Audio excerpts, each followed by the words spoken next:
Assalamu alaikum forum molu.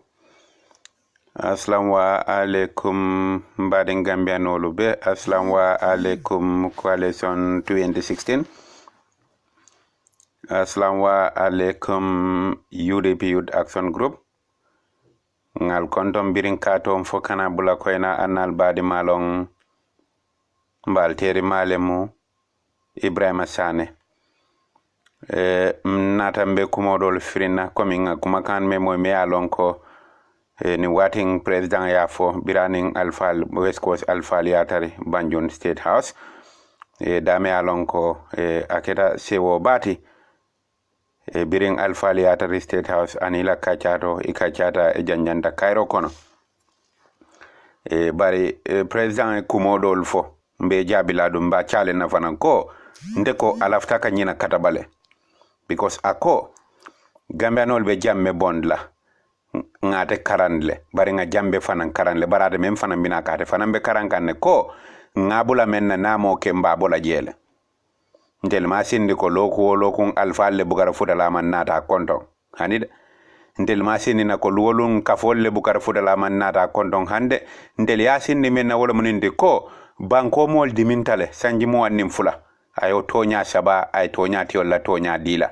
anin kuma kan membo da fanga da kono ko abe baluwo tono yan la banko mol yele ay baluwo da tala banko dia kadu sila babang biriji bang ko kono fare una kata masilo kan bodo kolombo kalono yamoy baluwo da atele ko abatala la hanibi banko mol be dewondi adu nibe mansa nyininna e ka senela le wali wosi yela wosi dal folsi jiko soto ko ha ni yalo ne membe keri ni sita be mako ni wo sita wole folo ka nya ka si senelal hada senelal mako la bare president fana fala ko mako ako bay kulung ne be mbulu kunu bare kulung sembere sa ko moto balo ba ngamira moto ba ni na bita kan dobe jile la moto kono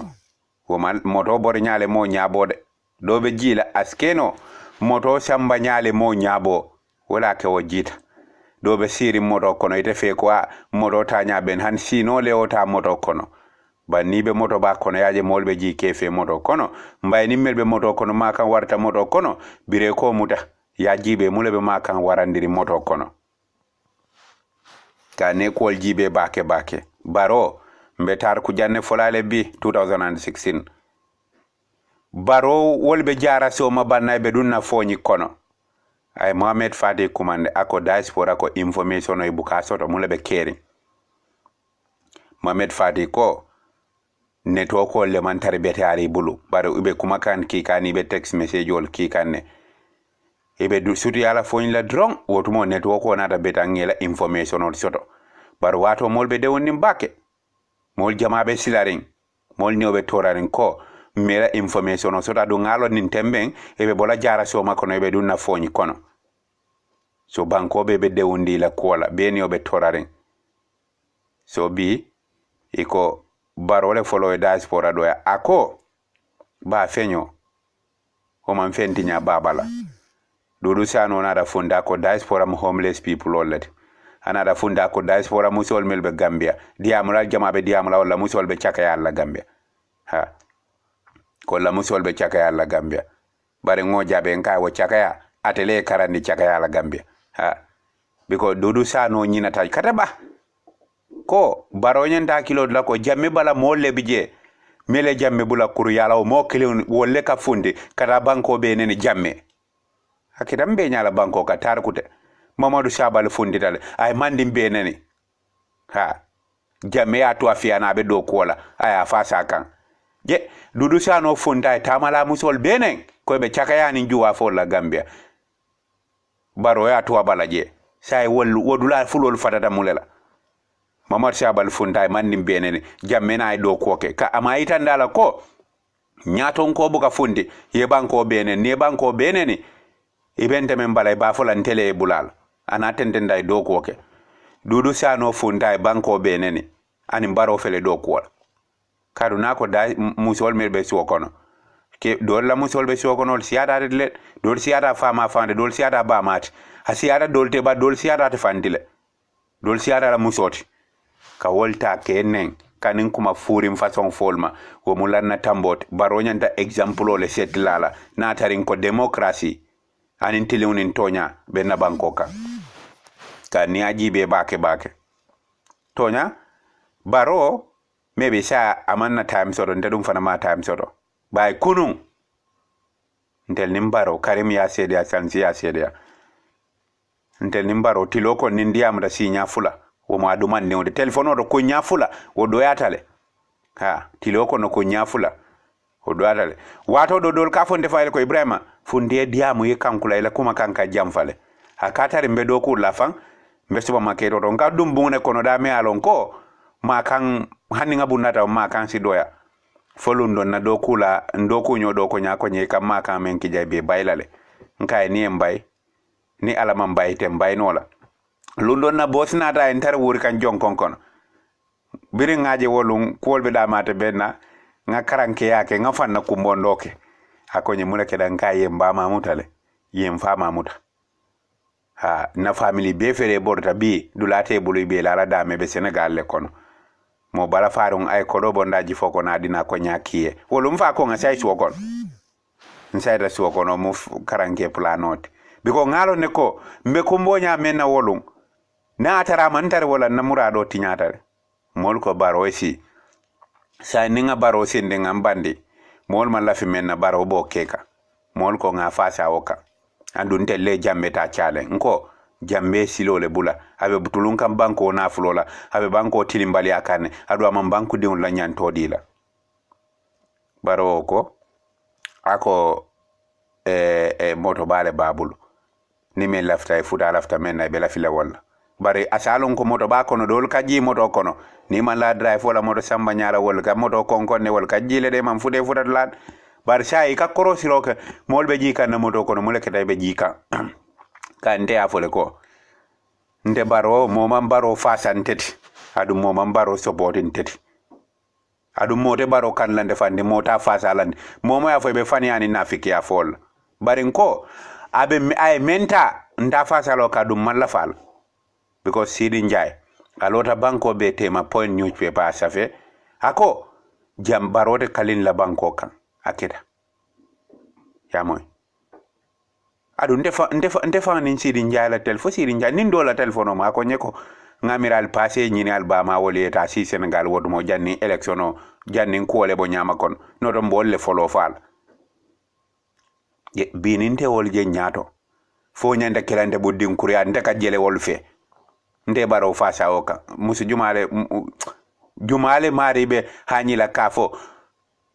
mole baro fasa oka ni mimba fasa la kan ite a fasa kan teta fasa la kan bi tonya president na mistake kol ka president sotole me arol ka ke mistake kolet ni wol mun sa je ko mistake kolem bar kodol nol keda wo mulanna tambodo wo muneni rote banko kan adum fulanya baro sai aka fole ko nganinke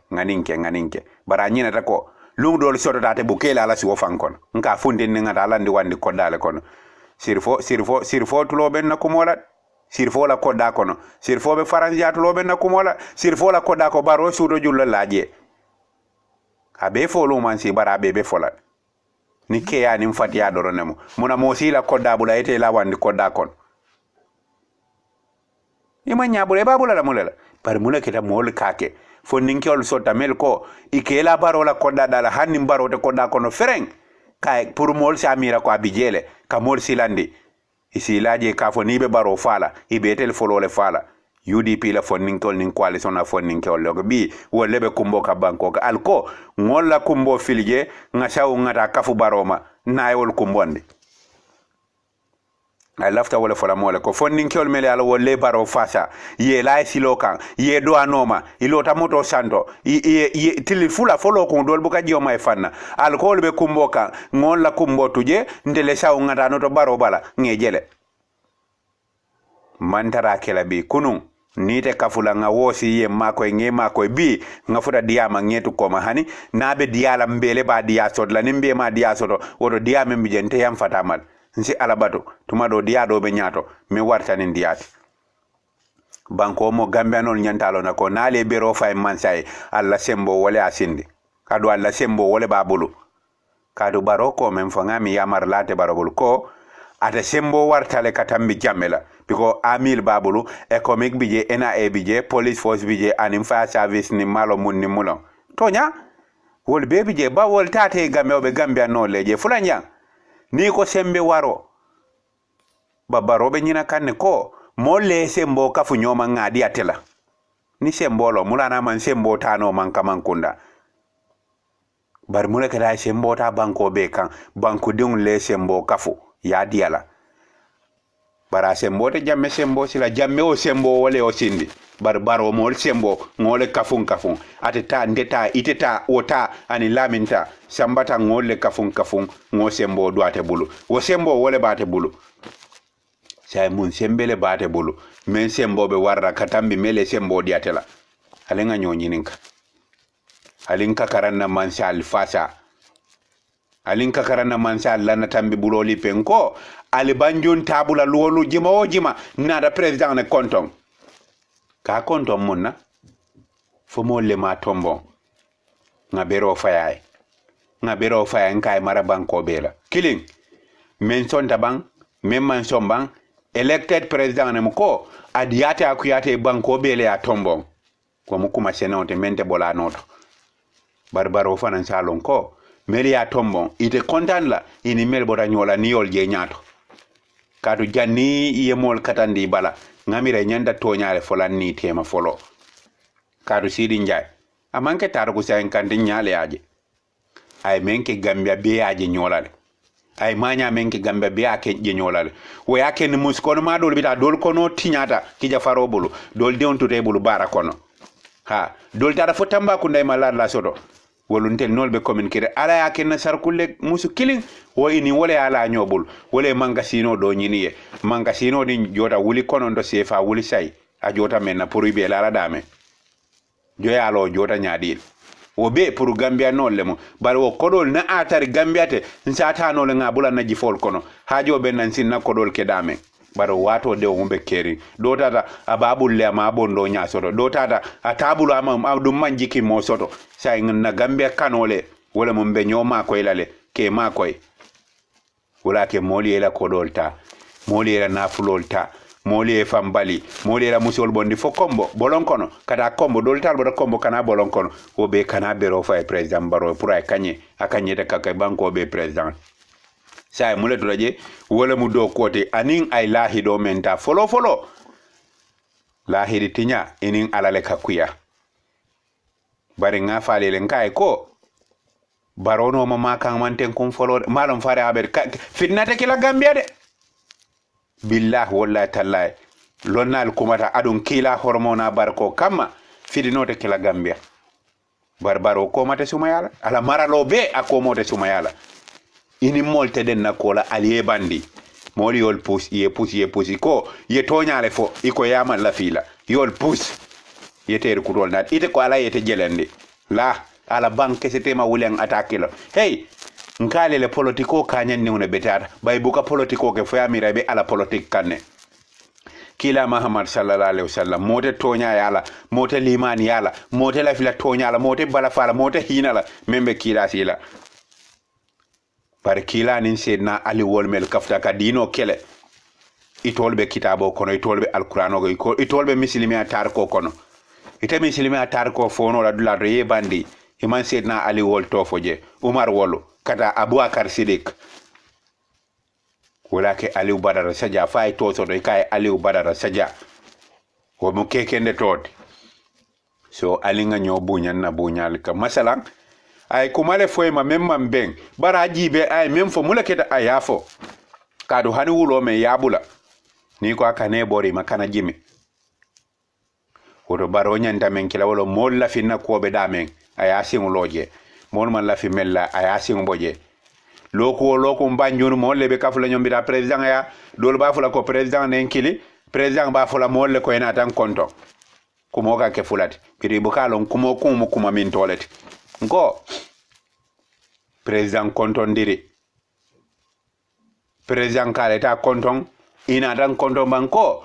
ngabero fay men nan ko jamme katulum banko na fulolal anama banko de la nyanto dila bari baro nyanta men kelon min diko balo men afana ko abatalala aya sonandi banko mole killing ay ni youth movement dabula project ko yele banko mole fula janne all pa youth movement lo kadu kebal youth movement for national development ko wo manjare lola project ko le na funding ko le banko kan ida base jara soma badibu farafenye kada bula kombola project ko ni lota je funding ko le ko di sodo la sodo ibe ko do sodo dame kadu ko do ni te kadi mola bi na banta bulu sinin abine yala ba fole ko adin na yemen din na bantale bari ko do ka sodo dame o dulale nyinin ya fa nyinin jang na ma bonni no do mol ba folate mudin kurunti hanna do ma banda simuru ay ta do ko aya sodo bari bi ni adi ala sinin ay je adi sinin din asi la fa la te fuda no le ma pour ya di ala woto be men kala project ko nyinin funding kewle yalo e banko kan ko mo national development bari ko youth movement for national development ngo wo youthol be president kala muleti a atare UDP kol makement kadu janni afu talato tenone folot janni tenon kil dimaso le folot dimaso sibito le folot jimo le folot janni sibito baro na bola wotumo mel lafta baro la sai wolle baytande ke fatala mele do baro sai wolle ka kumboye wore taman ser bedete baro hanna funna han wulol wotumo e ka fundile bula mol kon bar mulekita bi ma kan be kering al lafta ma kan ay tenku al ko mem to nyaati wote fola baro salon ko mo kilim masinde nin natalo men ngatak tek lumen na baro be risan la UDP wolum fo UDP ko dolbe kumbol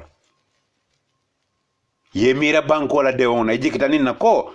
i kontanda fanan ko to nya ngaki menna wo promiso be futalal mba ko madu mba fasalal do ko nya usenu ko ye Amadou ye Asature Tombo nkai jumale ya fo akonye ngamo ile nkai ya mo jumala nkai ko ala jobu kandele ya fo ba akonye o mafo nkai ha sa jumale ya fo ba usen la kumol jama mol ke moy walla nkai usenu mafo na atare jobu kandele loda ayafo wodo usen le afo nkai lingan hakilo to kuma sa enkanto wato mo jamale buka nyabuka usenu je bandi mota da useni ni na da ko useni ko be la wala inin ala temo akoy tema ko useni le afaiba bay useni be kaso wala ama rita da na da ko useni ko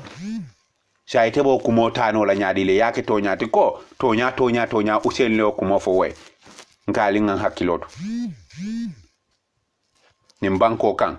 mbela firin Cairo la du lafta Cairo le jidi na banko kan adun Cairo te sabad no la du Cairo te jidi no la do ni tele onin to nyaati je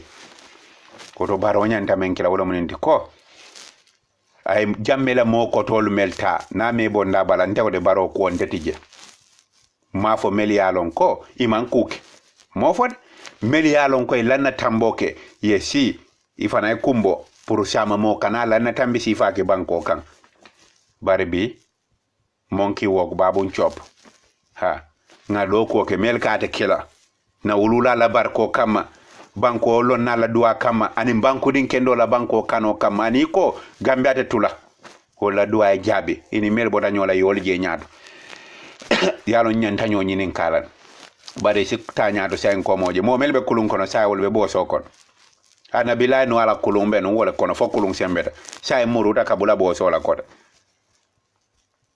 ala fo baro ko gambe anol man farade gambe anol laftalale bare ayala kumol suman na be funten la santo ay jibe roke ay sumandro ke mansaka koro sirole ke kadu baro mol sembo ngole kafu nyoma ngodi ala jamme sembo wole asinde ay lokum fulasile baro buke la kodal kono ndele ya sede ala adu nimen soso e sinchale nsi koda saba foy baro si utol la dame ho waton tel nim baro la diamo tilo kono si nyafula fo saba na do yada lundo fanga yen commande kon nim baro nyanda interview lan ko en temo nya soto campagne be kering karimo wala ala ko take over ngoy ko alinde bulante ta forum mo kono mbabo la mo le nyoto drop nkay ba en telephone an kafo nyinan ala en londo place adu metente nan kafo birin kol bodala ndila audio folon ko nga men promiso ta adu nga men lahido ta nga fulfill le wala nga futanle nko entebe mfonyo la foru mo kono diamola because te lafta menna jamme botal kay tandala ko banku diun le sula te bankadu banku diun le tati nko ni ngo fulfill te mfonyo men follow en commande son tutura ko nyikane fonyo bala men jane en commande Ibrahima Kamara Geneva ikonye ni fonyo tinyaro sike alinga tenteng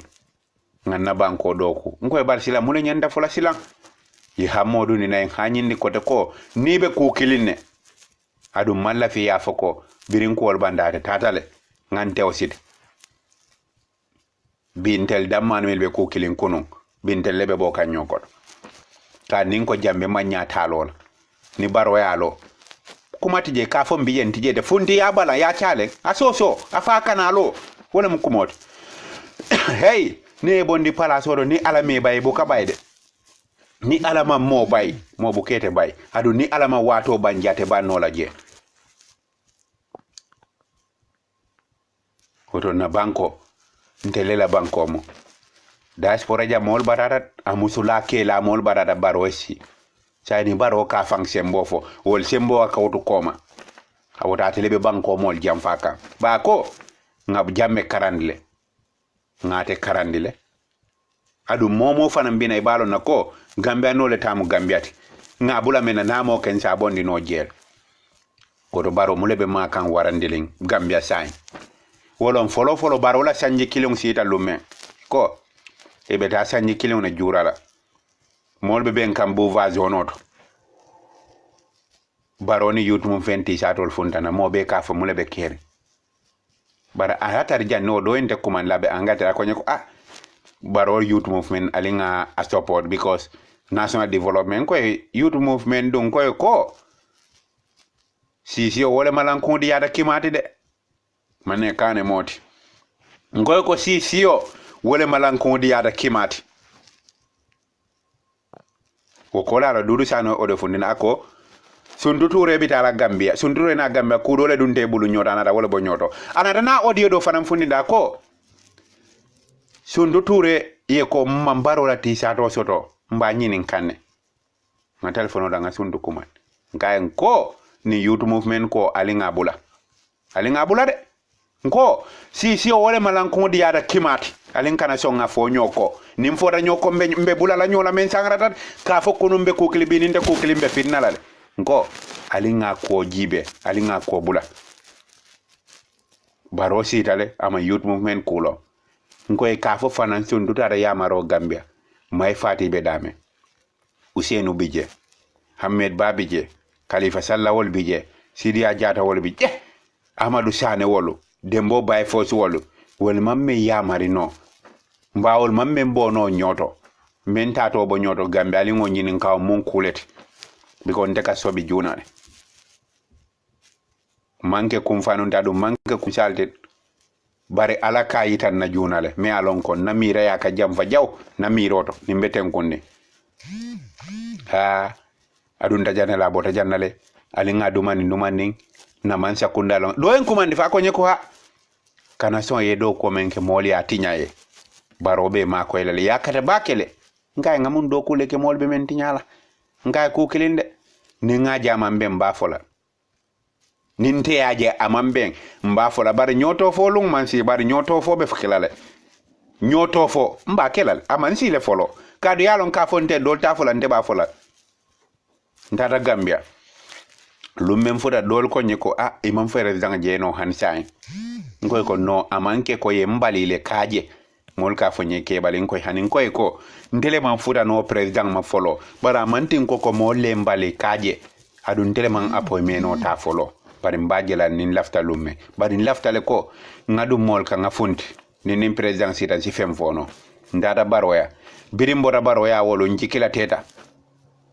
biko ngakol mel jani ngakumol mel ka fani ngakumol mel moy ayen sila nata nin ko do ma do be sirin fati wan kay nkay enten kontan ni tada bari nin kontano mamuruna do be ba fula ni man na jay bu ka ko be long bari malong nte melong aninde kamira me anide ke mira me na wolte kilindi nte kijole teta biko ngakumol mem moy anin kumol mel anin actionol melje wol man hanyindi kote bari kuma kila ko etamma baro koma wote tenkunna ala maralo bebe kela nin ciocat ha folu menga bondije bari ko janni e fulan nyangni ni ka folole di andi folo wotumo baro bu kela ala kodda kono baro kela wandi kodda le kono sir fo be janne pare jang mol bi janne mel yalon kon sila kodda fo kante be gambia de nsi fo life biko nite ta kalaman tele ba kalaman bar mule ke da gambia no yo beke fonninke olun kamenke laban wala mu fonninke ole ta muru baro la kodala nin kamani mokurun samira abijele biko nibe mururu nje ba fula abijele a tarate je wol beke dal yu fonninke ole o beke iko puru baro e kanye ay tambi say baro la julte gambia yamoy baro ta da senegal Liberia fo Liberia fo ama lo da Mali ama lo Mali ana Mali ana Senegal ay wato badu Senegal fo wato sida ya isil boni nyoma mo la president me alonga berole faya elected president me alonko mo di anye tombo ndirole mo le bero faya ka kanyendi aman kalindi non na banko kan adu banko di un la kanemo wo sababo keta melti wol be dansi don na bi wol be nganyala banko kambi ni afo ko ama lafi barola wole na tambinteli nyato bi din kurun ani me alon ko mo na fantan wolle be sonno ko wala ka o fasa ka fo ko ha alin be kili hey ni aje mol kasali mbe jikirim fenna yo mal ka noti yente salla ni aje moli e tew sidi ko baro ay si ay kanye ay tambi ilafte la banko la kayrola mbe jikirin ko mbe kayrole sodla mele banko mol kumbonde mele banko mol nimisande bare ngafalele nko fitnate kila gambet bare baro no ma bebe kila chochoti janala maralo e ban ku manda mo da folode alingata dumani ndumani a bebe fola na folung sita ndedente ni mo do nga ko nyiko ha alini mbaro e fenke ngoy kontel melbe diaspora 2016 nga baro support la dum pareta ka baro mako e ay futa lafta futa dame barabe sembela sarto le kan nde konte ma fayda la sidinna ko nga support le mba ma fayda la sidinna pour nga lo menke 2016 lotan na bankole mallo baro e bari nganta ka de fanale pour akana malu banko mole ko ende ma fayda la sidinna bari banko mol lafta menna melen kumbondi ay buso lay ka buso men diminta pour sama mo kana sifa ba melen tel nimisani nol be nyaato sama dol be so manna fasona na banda ye tammi nyaato kote ko en lafta wala ntema fo baro dala sidinna fentembulu ba ala bembulu adu njiktanin na ko ala yeso e ficha mo yeso ba ni mo yeso sa fo ntele karcho ba ni ala yeso dol be wuri wona diaspora jambi wotumo no le kibaro dol soto e ka kintele ya fonye afo e ka fonye te la kumo ka sene afani ale mo de kuma sene adronde de e ka fonye men afo wala mun inde ko e man hanyi le kafo e ka fonye la kumo ka sene adol be america dol be angleterre dol tadra switzerland kumo folung man si bara fola nasita ma fo mele ba fola ko bara fo dande men de ben ta folante adu nimba fola mba fola gambia mbar fo nyina ngata gambial banantel mu halala de piri olede ha fo ngata gamba nyina wala na ko mobe de fola he ntel ba nte ba fola mba fola dunia be benno membe kala ngaje ka fa de fola mba fola jameta ngafo mel kam suksuku kafo mel ka kina fo ibuka hanya fola wolle ka fo bi amanyam fola na mambe wo mu nyaato tade fo murun ko malaw ni lafta nyaato la membe mfutan la nyaato mbole kala mele banko mo lipa ye tilimbalia ye kumbondi ye nimisandi won nyenda tala luwale nyaati lewna luwaye mem fo e layka ni luwato imam problème jela ni baro eta do ko lan tra problème toto banteni baro tembe mbale akini ne bije dol ko kondeta baro ya ni baro finna ha mfota nyonna kumol mambende wali oketale bari yutu mum fen wali o biri woton tebole chalen kanko malla fi wo kafolla bi wo kafonna agenda mole support ma fasa because national development banko dium be denda wala ni lafta yutol empowera project kol yele yutol ye yutol be empower le bar sa en ka kafolo o kafo ka office ol nyini wo koto dum mun office mi alon ko fo sanji saba ni iye foroya kanti mandi sanji saba ibe banko di la banko diunla ni dun ko sanji lulu constitutional le afo ibe sanji lulu e banko di la banko diunla le bar foroya mu kanete hada madu na kan kila e wala fo ila kan kanatinya membote da kono wala warta penoti ni mole lanno city ifolo kana lanno tinya kayta sinyata kayta man sinya ni mole lanno city ifolo kana lanno tinya ni don ko sanji lulu ini muru nyoka badi muna ale kacha tumando albe nyo famula ngaji ki bebe la firim banko la nyaado tal bare hanulo me yabula ni ka kane bore ma kana jimi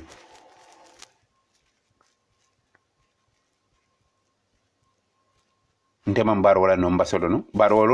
barola mo lente no mbanyini ya sodo fonni mbaro kadiyamo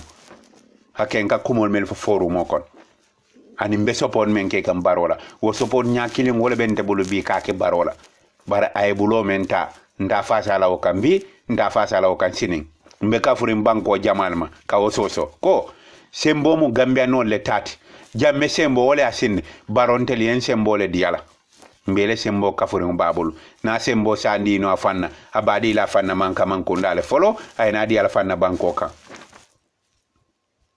itela ko da ko ne mansudi yano woto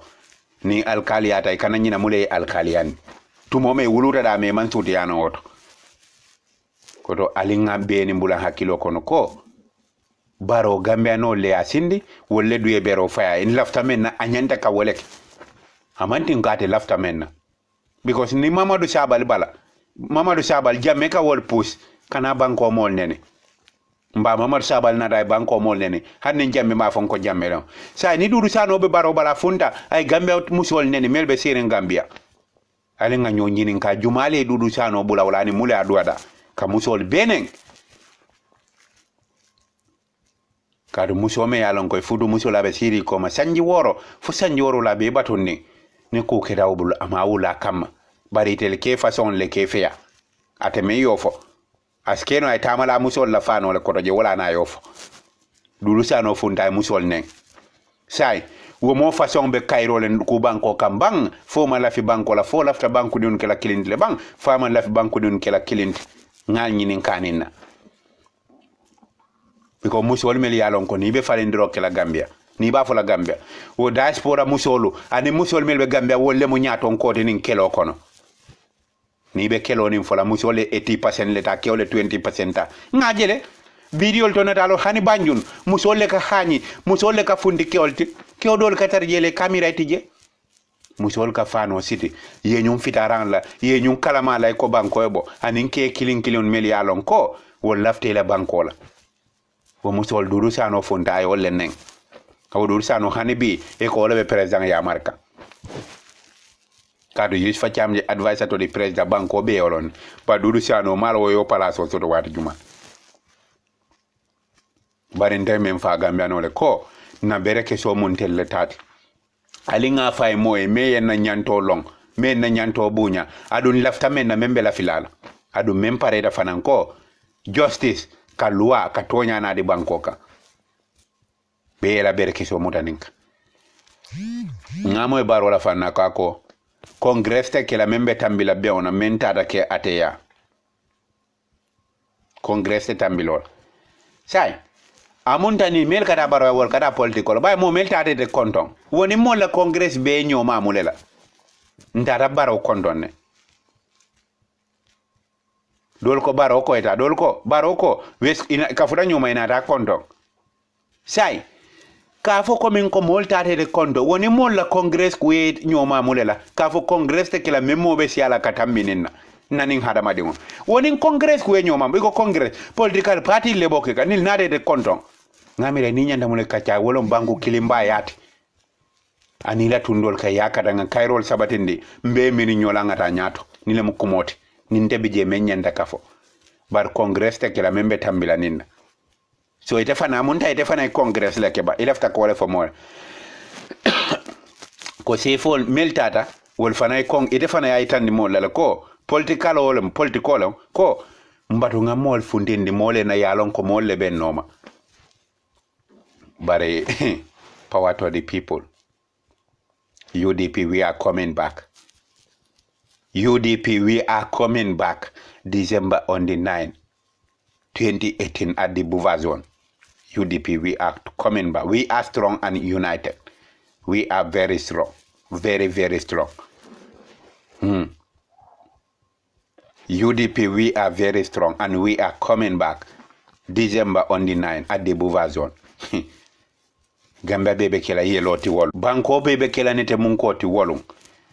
Wolu no mbaitan la Gambia no lam paretale. Gambia ko le ko UDP doron. Ntema Useni Fasa ko sama be fenne dilanna. Wallahi billahi talaram na dinna adi victime la mel batata banko kan. Ntebi fente mbul bari mbe balula menna ala yo dinnal. Atembul bari mbalu rambe mbul. Ntema Useni Fasa nin kanko abe fenne dilan na sama nte ya fasa men ka wole mo ay ngani o men so dala banko e fo alota da men amammalu o ngani akile on defana mbol so la kana malu hanni sanji lulu kilinamo ndebe ka furi molle ma mel ko ngakada nga fanan mansa fano do fanan kana be ko ndete jam falande sudiyante mo kana jam feti ay sudiyete UDP party o lota lumen aninga patio tada lumen ko UDP patio belo lumen ke ba kononto wo lesita ben kunna ke ba kononto wo lesita ben kunna barotol kon anyung jamatol kon me alon kon sibe to fo bare akay to be jam farinal abe naddi faylo kono man la fi ngato fo ngado ko bare ke ba kononto wo lesita ben kunna kanin nyato nga karfa usenma aso ndai kafoni ndai kudo